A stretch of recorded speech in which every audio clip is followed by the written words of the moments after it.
Good morning, church. Good to see you this morning. We are grateful for your presence. Hope you've had a good day thus far. Hope you have a great week.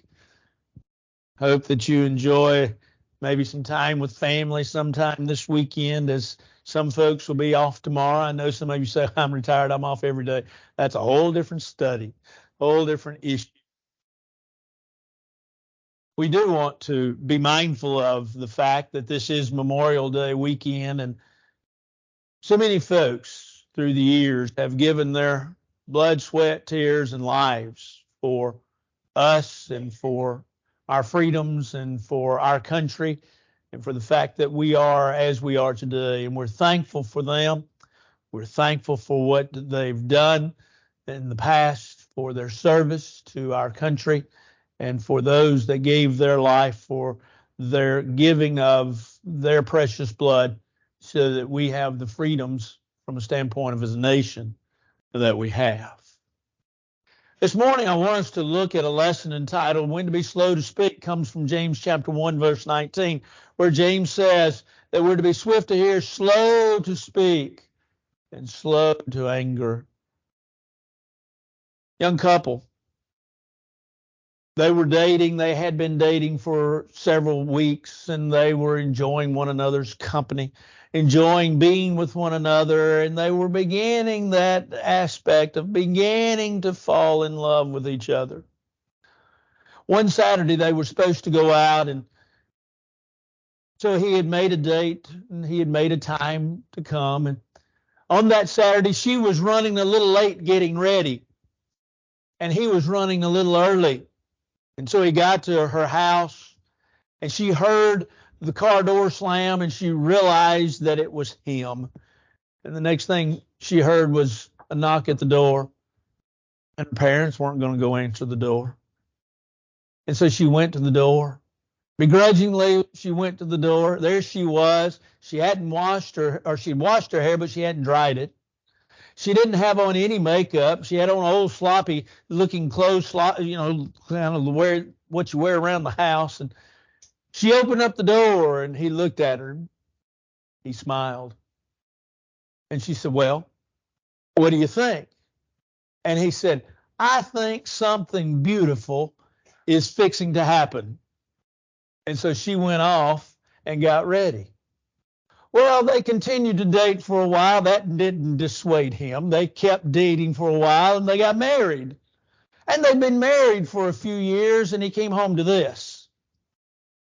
And he said, what in the world? And she said, well, I have set my hair. And he said, well, what time does it go off? You see, there are times to speak, and there are times to be silent. There are times to say what's going on in your head, and there are times when it's probably best just not to. Well, when are those times when it is really good to be slow to speak?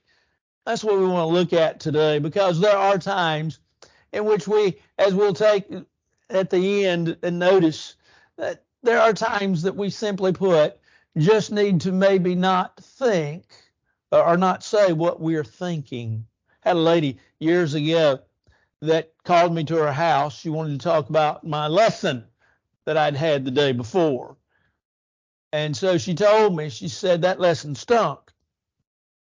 I said, well, it was about the elders, which it was. And it was not here. This was years ago. And she said, she says, whatever I think, that's what I say. And I said, well, maybe you need to practice a different practice.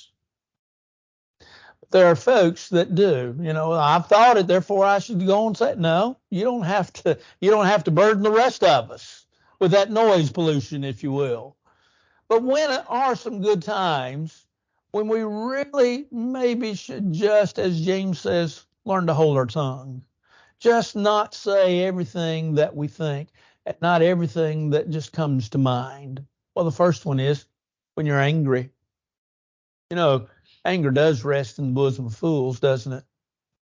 And the quick and tempered, but Solomon said in the book of Proverbs, the 14th chapter, he says, the quick of tempered act foolishly.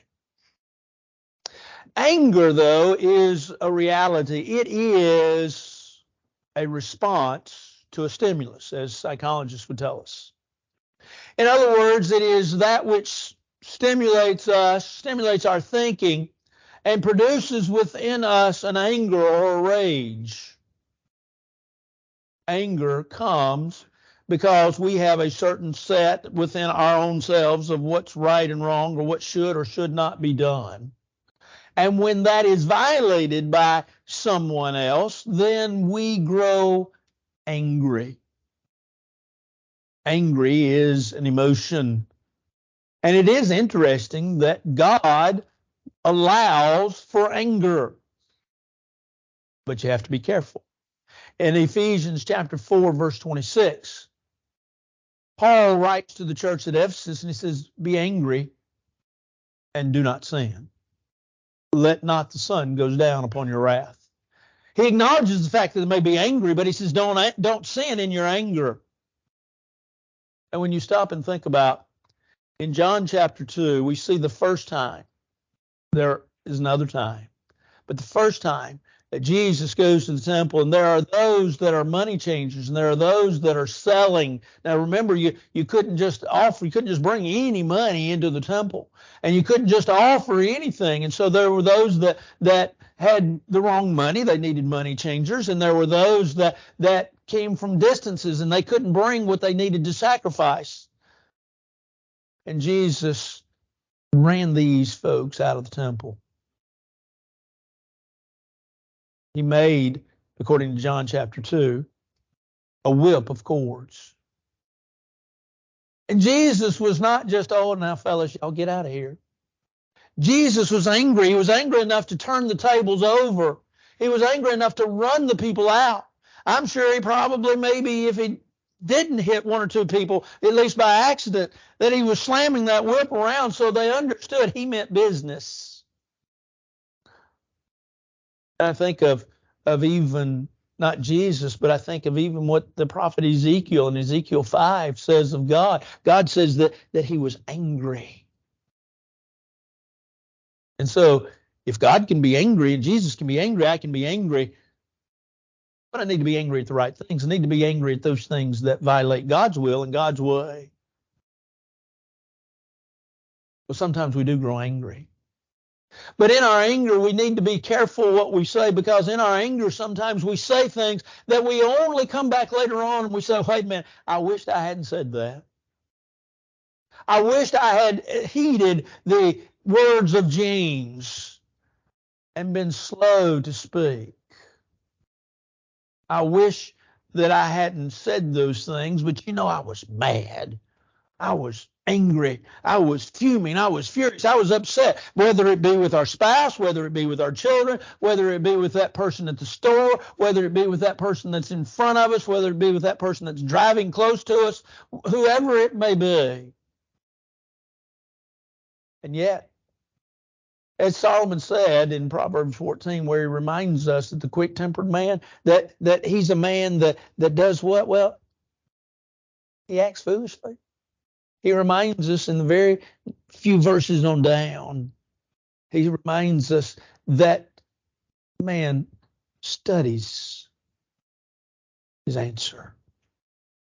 You see, we spend time thinking about, it's the heart of the righteous, he says, that studies to answer.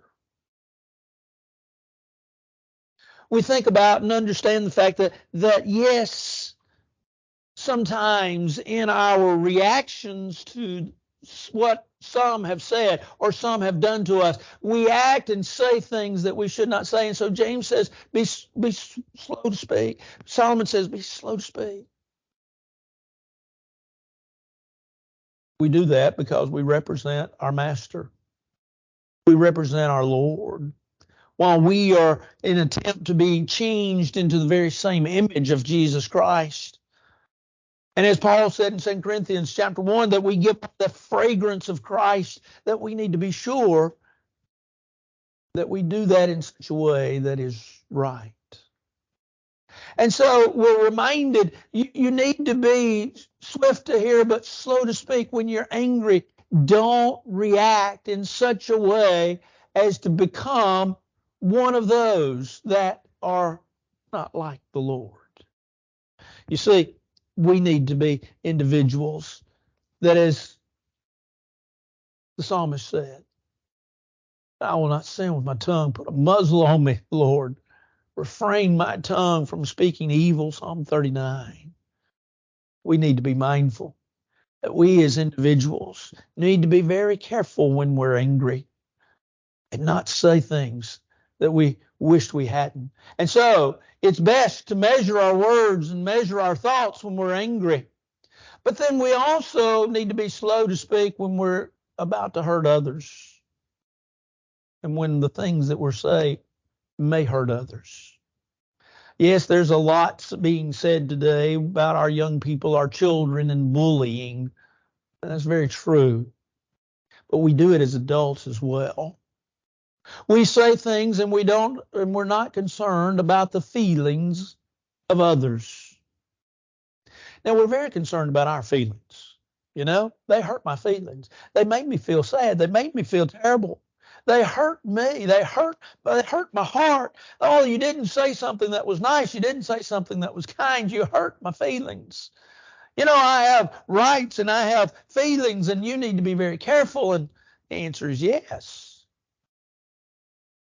But we need to be very careful when we're talking to others because they have feelings just like us.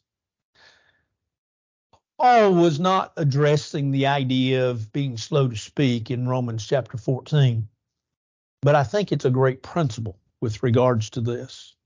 In Romans chapter 14, there was a question, and the question was, do we eat meats that are offered idols? What do we do here?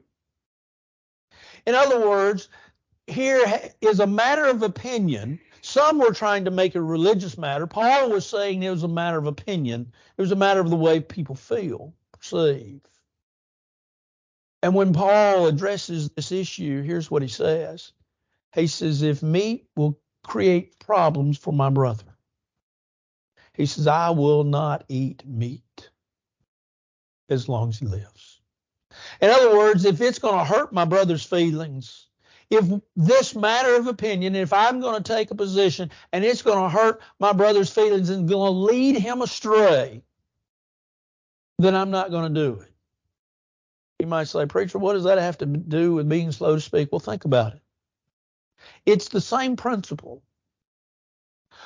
Is what I'm about to say going to hurt their feelings? Now, I know, and here's the problem with our society today. You cannot be woke. You know why? You can't please everybody. Because if you are an individual that tries to please everybody, guess what? You can't please anybody. It's sort of like the man that during the Civil War that wore the uniform for the South from the waist down and the uniform from the North, the waist up. He thought he would please both sides. The problem was he got shot from both sides. You can't do that. And so the Bible tells us we need to be individuals that are to have our speech, that it to be seasoned with salt, that it's always to be with grace, Paul said in Colossians chapter 4 and verse 6. That it always has flavor, but that flavor is with grace and kindness, that it is such that is swift to hear, slow to speak, yes, but it's a soft answer. Solomon said it best in Proverbs 15 and verse 1, soft answer turns away wrath. We sometimes don't think about how this is going to land. Now, admittedly, sometimes we say things and our intention of what is said and the way the person interprets what is said is completely different. You ever had that happen? A lot. But we have to understand that we need, before we offer up our solution, our answer, think about how it's going to affect the other person if they take it what we mean the way we're saying it. I'll give you, for instance, there's a young boy that started a job in a grocery store. He hadn't worked there very long. Matter of fact, his second or third day. He was there in the produce department. And this lady came up and She said, son said, I want to buy a half a head of lettuce. Can I buy a half a head of lettuce? And he, no, ma'am, you can't buy a half a head of lettuce. And he tried to explain to her the advantages of buying a whole head of lettuce. And it just didn't work. She kept saying, I just need a half a head. I just want to buy a half a head of lettuce. And he finally said, well, let me go talk to my manager, when he realized she was not going to give in. And so he went to the back of the store, and as he walked back into the back of the store, he saw his manager, and he said, hey, he said, there's an old, terrible, old, baggy-looking bag of a woman that wants to buy a half a head of lettuce. And the manager's eyes got huge, and the old boy turned around a little bit, and he noticed that the lady had followed him all the way to the back. And he turned and he said, and this sweet, lovely lady wants to buy the other half. And the managers, after they settled the issue and the lady went off, the manager commended him, said, that was quick thinking. He said, where are you from? And the boy said, I'm from Toronto, Canada. He said, the land of ugly women and beautiful hockey teams. And the manager said, my wife came from Canada, Toronto, Canada. And the boy said, which hockey team does she play for? You see, we need to consider the feelings of others. Now, let me add this side note that will also come up again in the conclusion. We cannot, and I'm not talking about compromising truth, but I'm talking about when you're having a conversation with people about anything that it is. It may be politics, it might be the weather, it might be your property line, it might be the style of the day. What's the style, what's the soup of the day? It could be anything. But we need to consider the feelings of others. And so, James' advice, if you will, James' statement, be slow to speak, is a great thought. But then thirdly, we should be careful about speaking when our judgment is hasty and quick. We all make judgments. We make judgments about everything. Everything that happens, we make judgment about. Drive down some of the streets, some of them are the speed limit on some of these city streets are marked, and they're a little bit less than they are on other streets. And you've got an opinion about that, I'm sure. I do. But there may be some things that maybe you don't have an opinion about. But if I can force you to make an opinion about it. And once I force you, psychologists tell us that once I force you to make that opinion about that, then you will stand with that no matter what. If I were to come to you, this is not true, by the way, but if I were to come to you and say, okay, I have 5 trees in the front yard. You say, okay. And I said, they're going to come and they're going to cut the old cedar down. It's a beautiful tree, but it's old. It's got problems. They're going to cut it down. What do you think? Well, I don't care. It's not my yard. Well, yeah, it is. It's church property. It's your yard. It's your tree. Well, I don't live there. No. You got to decide, because you see, we're going to decide whether to keep it or to cut it down. Well, what do the elders say? The elders say whatever you said. That's what we're going to do. Well, and this goes back and forth for a while until I finally convince you. You got to make up your mind. Come on, we got, it's chocolate or vanilla. Choose one. Cut it down or let it go. Okay. Well, I choose to just leave it be. You will defend that position even if I prove to you that it is rotten to the core. By the way, it's not. It's beautiful. I love it. But if I convince you and even show you evidence, no, that tree needs to stand. We make judgments all the time. And many of our judgments that we make are based on faulty information or incomplete information. Why was this done? Don't understand. And then we say, well, this is, and you see, there's the problem. And yet the Bible tells us that we need to really stop and think about things before we form those opinions. Jesus said in the Sermon on the Mount in Matthew 7, verse 1, judge not that you be not judged, for with what judgment you judge, you shall be judged. With what measure you meet, it shall be measured unto you. So you need to be careful. You need to be careful in your judgment. That's what the clerk in Acts chapter 19, the uproar at Ephesus, that's what he reminded the folks in Ephesus. Remember, all those that worship Diana were all upset and all in an uproar and all upset that things, here were Christians coming in and they were preaching and teaching blasphemous things and things that weren't true and weren't right. And the clerk came in and he says, hey, y'all calm down. Y'all calm down. Everybody knows that Ephesus houses and is the house of the great Diana of Ephesus. I might not agree with his conclusion, but I agree with the idea of maybe we need to calm down. Maybe we need to rethink our judgment. You see, James reminds us, if you're in James 5, if you look back in James chapter 4, what does he remind us? He reminds us not to judge. He reminds us that if we judge, we become not a doer of the law, but a judge. In other words, here's what James is reminding us. James says, when you look at things and you become critical of the law, you become a judge. He says, you're not doing what you're supposed to be doing. You're not supposed to be one that's critical of what was given to you. You're supposed to act out what God has told you. Now, apply that with regards to people. Don't act out on people. When you make a judgment, make sure that it's informed. Make sure that you know both sides. Make sure that you know what you're talking about. And then speak. Then, as if you will, you've tasted your words. You've considered the very action. You've thought it through. And then when you speak, be careful.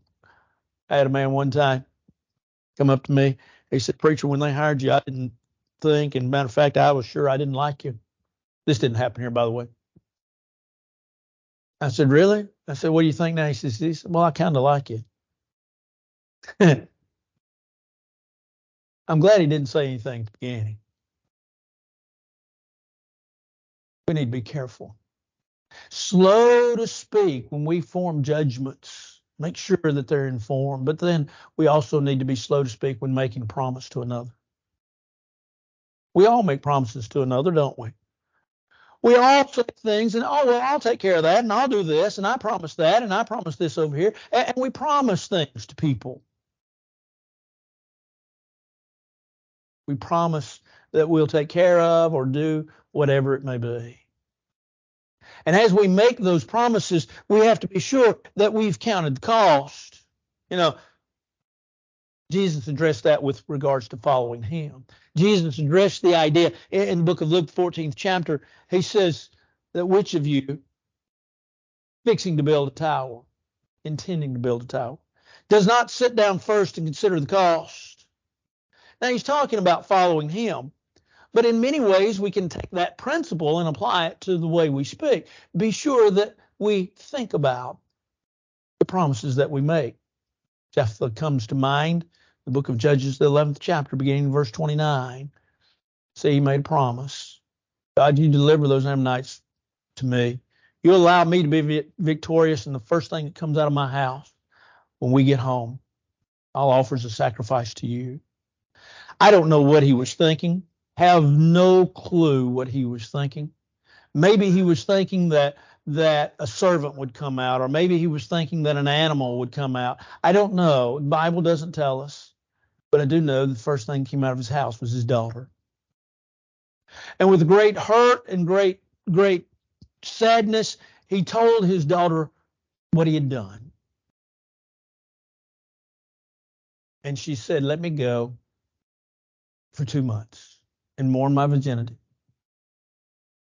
And then I'll come back. Sure enough, she did. With her friends, she went out for 2 months. She came back, and she was offered as a sacrifice. You see, he should have Thought about what he was going to say. Should have been slow to speak. We sometimes promise other people. And while Paul reminds us in Ephesians chapter 4 that we're to put away lying and speak truth every man with his neighbor, that's part of telling the truth.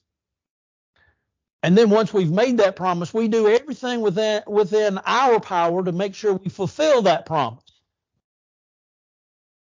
And so we need to be slow to speak when we're making promises. I can think of and tell you a story about a lady that many years ago, she told me about something that was wrong at her house. And I told her, not with her house, but with something she owned. And I said, well, maybe we can do something to fix that. And we never did. I never did. I failed. I failed her. She got rid of the car a little later. So it wasn't that big of a deal to her.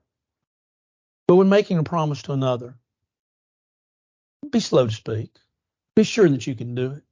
Be sure that you can follow through. But we also need to be slow to speak when we reply to God. Ecclesiastes 5 comes to mind. Be not rash with your mouth. Therein lies a great statement, because go on, and Solomon says in Ecclesiastes 5, he says it's better not to vow than to vow and not keep it. What's he talking about? Well, making a vow to God, making a promise to God. How many folks have made a promise to God? God, if you'll let this happen, then this will happen. God, if you'll let my loved one live, then I promise I'll go back to church. God, if you make sure that I have enough money at the end of the month, then I'll give you X number of dollars. God, if you'll do this, then I'll do that. How many times have we make that? Solomon says, don't be quick to do it. Think about it. Consider it. Be careful. Be careful what you do. Be careful what you say, but be careful what you promise God. Solomon was right. Be not rash with your mouth. Be not rash with your vows. Give what you promise and follow through. But it's better for you not to make that, if you will, that deal with God, than it is to try to make that deal and then not follow through. And so we're reminded that Solomon says, be slow, be slow. Think about it. Think about what he said. Think about what he's done. When you make that vow, as Absalom did in 2 Samuel chapter 15, verse 7 and 8, follow through. It's easy to open up our mouth, isn't it, and say what we want to say. And we can even say we live in a free country. It really doesn't matter.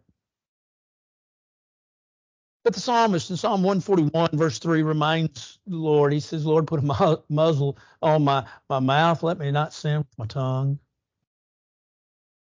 How true that is for all of us, isn't it? Whatever you're about to say, let me encourage you. Take a breath before you say it. Take a deep breath. Inhale.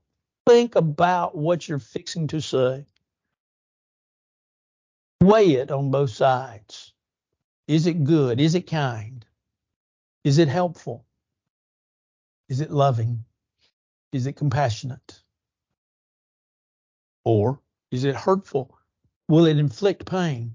Will it cause difficulty? Will it cause them to feel mad about me and mad about the world?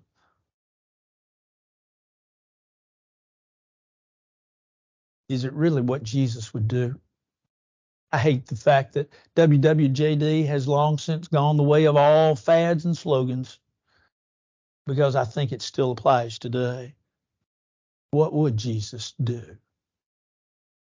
There's what we should ask before we sputter or spout off or say whatever it is that we're about to say. It's not easy, is it? By no means is it easy. We've not been talking about, and I don't want you to walk away and think, well, the preacher is talking about compromising the truth. No, I'm not talking about not standing up for the truth.